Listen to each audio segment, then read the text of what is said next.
Hey y'all, welcome back to the channel. If this is your first time here, my name is Beth. Thanks for dropping by. Today, I am gonna start going through all of the things that I got at a recent estate sale. Now, I'm gonna link the estate sale shop along right up here and put it in the description below. So here's what happened. I was supposed to go to an estate sale, got the date wrong. Yeah, I know. But I started shopping at some Goodwills. My friend Tammy with Vintage Uprising, Texas, let me know that there was an estate sale in my area. And so I decided, what the heck, I'm gonna check it out. So the video shows you that not only did I shop the first day, but I came back and shopped the second day. Well, y'all, I was going through the hauls to kind of separate it, to make sure that I had everything and that I could find the receipts and all of that, and realized that I have a lot of stuff. I got a lot of stuff in the 2 days that I went to this estate sale. So in order to not have the videos be too long, because quite honestly, when I'm watching and making videos, I can't do more than about 20 minutes. So I'm gonna try to show you what I got on day 1, and then all of the goodies that I got on day 2 are gonna have to be broken into 2 additional parts, because let's just say that it's probably close to 40 or 50 items. So if you've watched the video, you will notice that I started outside in the garage. Now, it was way hotter on that day than it is today. We're having a beautiful day here in Texas, but it was super hot that day. So I was like, you know what? There's not a lot of people out here. Let me start with the outside and see what I can find. And there was a whole secret room. It was actually an add-on to the home that had a little studio, I think, in it. I was thinking this would be a great setup for me, but I shopped through it and I did get a few things. I paid the gentleman outside $5 for all the things I'm going to show you right now. So the first thing that I found was a King Edward cigar box. Now, y'all, these are not very uncommon, but it is in great shape. And these make great little boxes to put maybe a lot of ephemera or maybe some linens or something like that in there and sell it as a mystery box. And I thought this was pretty cool, so I picked this up. And again, I got it for a lump price of $5. And then I saw this inside the studio. This is an instruction book for the touch method typing. And I loved the graphics on there. She looks so thrilled to be typing. But this is the Remington, and it tells you all about how to work this. And it tells you all about the parts, and then learning the key locations. So I thought this was really cute for a piece of ephemera. Now the date on this, let me see if I can find the date on this. I don't know if I saw a date on here. Let's look. Oh, these are all the features to this. I do not see a date on here. Do I? I'm not sure that I do. It looks like they typed their name on the front. That's pretty cool. But yeah, I don't see a date. Well, there's a letter in the back of this that is dated 1957. So we're going to go with 1957. Now, I don't know if this piece of ephemera would fit down in there, but as you can see, some of these little pamphlets would fit down in here, postcards and things, and it would also make a good little linen mystery box as well. All right, the next thing that I got, I just had to have this, was one of these address books, and I'm tempted to use it, but it was $3, I believe, and I did look at several of the pages. That's the one that you push right here and it pops right up. And this goes to the A's. I did look through here and I do not see any writings, but I do see every letter of the alphabet. It still has a little pencil right there and it is in wonderful shape. I absolutely love old office supplies, and I'm all about writing down addresses versus putting them in a spreadsheet or something like that. So let me know what you think about this. Would you have picked this up for, I think it was $3. I'm not really sure. Again, I paid $5 for everything. So the box, the book, and this so far, And I got one more piece, and I know that people are like, what do you need that for? But I like it. And in the shop along video, my friend Dot from Dot Likes Red, go check out her channel. She said she saw this and she liked it too. So I am going to put my finger over the name here, but it is an actual medicine bottle. It does have the person's name on there, and it says 1 tablet every 8 hours for sinusitis. And they were prescribed this in 1966. But I love this little glass bottle. It does have the matching cap to it, and y'all, I just had to have it. So outside on those 4 things, I spent $5. All right, so then I went on inside, and here is my official receipt. I spent $17 there. And inside, I think I got 4 or 5 things, but they were super, super cute. Let me show you one of the first things in no particular order. I actually walked all through the house, as you will see in the video. I walked through all through the house, and it had a bunch of stuff. It was day 1. It was only a 2-day sale. Day 1 was the first day that I went where I got these things, and then day 2 was supposed to be 50% off. So I was kind of scoping it out. It was a busy sale. There were a lot of people there and a lot of people buying things, and so I wasn't sure about going back the next day, but I caved and I went back the second day. All right, one of the things that I got this for $1, y'all, and look, he's too stinking cute. I love him.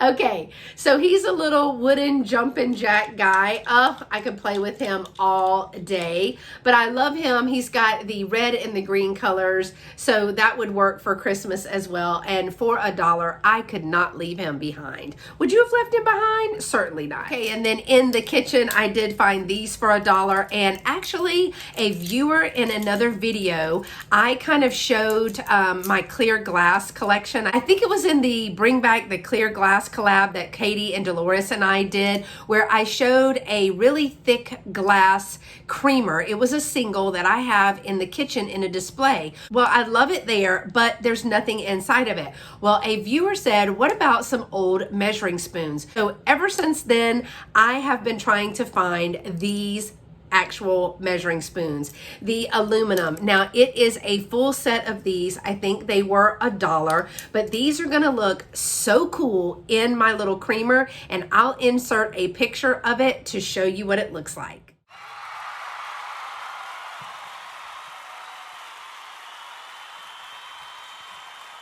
Okay, another item. Now, this one was $5, y'all, and I picked it up because my friend Pam at Kibi's Collectibles, she taught me what this is.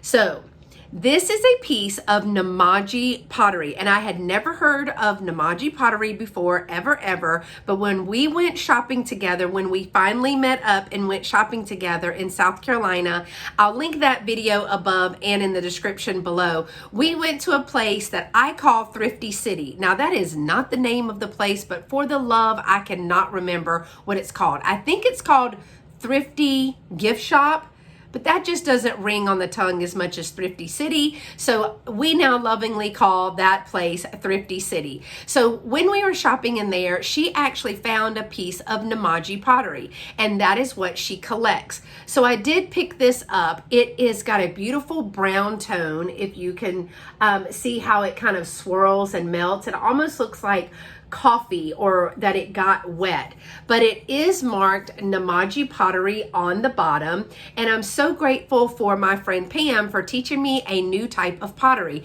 And that's one of the best things that I love about my viewers and about other YouTubers who love vintage as much as I do. Sometimes it's about different types of pottery that could be vintage, could not be vintage, but we learn so much from each other, and I think that is really cool. So whenever I say leave me a comment below, I really mean that, because you're helping me learn even more. But I picked up this beautiful piece of Numaji pottery because my friend Pam taught me what it was, and I do know that it's a little bit hard to find. So I picked it up for $5, and I don't know, I think this is going to be in a live sale, but I'm not really sure. Now, there's another place that I went to recently and I found 2 more pieces of Numaji pottery, but they're really big. So I'm not sure if I didn't get them that day, and I'm not really sure if I'm gonna go back and get them. It's bigger. They are blue though. Oh, and they are so pretty. But one of them is bigger than this one, and then one of them is a big pitcher. So for $5, I thought this was a good pickup. Now, another thing that I picked up that was $5 actually is for vintage YouTube reseller, and that is Tammy from Vintage Uprising, Texas. I showed this to her because I remember that one of her many collections are these Kokeshi dolls. And I also didn't know what those were until I met several people in the vintage community. I had seen them many times, but I never really knew what they were. But this one has some beautiful painted designs. There's a little girl right there, and then a scene, and then there is a colorful scene down here. It is not marked, but we believe that it is truly a Kokeshi doll. It was $5, and I asked her if she wanted it, and she said yes. So I went ahead and picked this up for her to add to her collection. Okay, y'all, so the last item that I picked up on this day is super, super cool. I have never found one of these, although I've seen a few people find them, especially Misty. She has a couple, but I thought, well, those are really neat, but I'm just not in an area where I find that kind of toy. But I found this one, and it was only $5, so I picked it up. It is a little baby holding a milk bottle right here, and she or he is a wind up. And so I was like, oh my gosh, I wonder if it works. I wonder if it works. So let's see if it will work now. Hold on. Let me...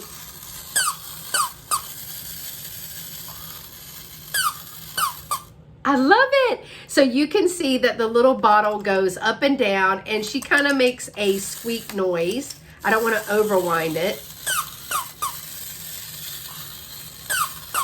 You see her little arms going up and down?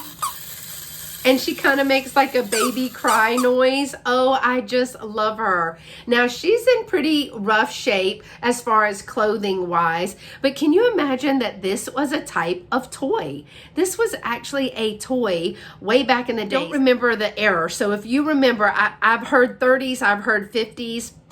But you can see all of the mechanisms right in here. So if you know anything about these types of dolls or what they're called, please put that in the comments below. I just thought it was so cute. Now, it's a little temperamental. It works sometimes better than others, and I haven't seen the little feet move at all yet, but I'm going to continue working with it and seeing if maybe it just takes a lot of winding. I don't want to wind it too much.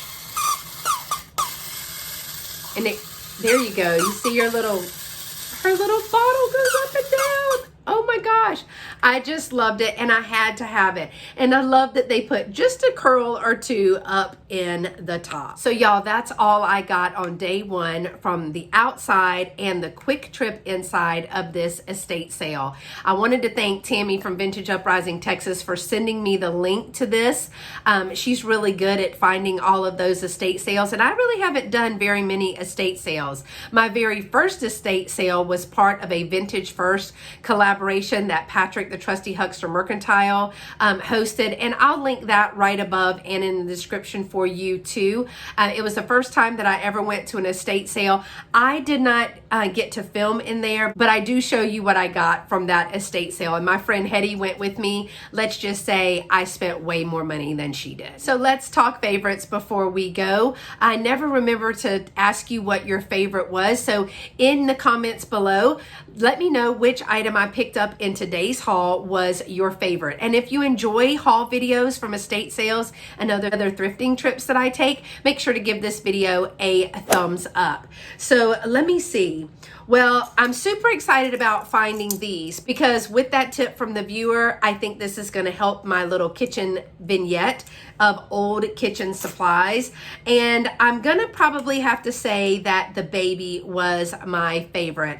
Although the medicine bottle and the address book, they're close. They're really, really close. I just love old office supplies, but I've always been one of those kids that love school supplies and office supplies. Okay, y'all, so that's all that we have for today. And let me just take a moment to say, if you are a subscriber of mine, I want to thank you for continuing to support me and for being part of my YouTube family. And if you are new or have not subscribed, I'm going to invite you to subscribe to my channel. Just click that subscribe button down below, because I'd love to have you be part of my YouTube family and go on this thrifting journey with me. Also, make sure that you are sharing my channel with others who enjoy thrifting, bake-alongs, hauls, shop with me, and DIYs. Now, I haven't done a DIY in a really long time, but I have a whole pile of things right over there that need my attention. So some DIY videos might be in the making. Thanks so much for watching, y'all, and I can't wait to show you what I got on day 2 of this estate sale. Until next time, y'all stay pretty and be sweet. Bye-bye.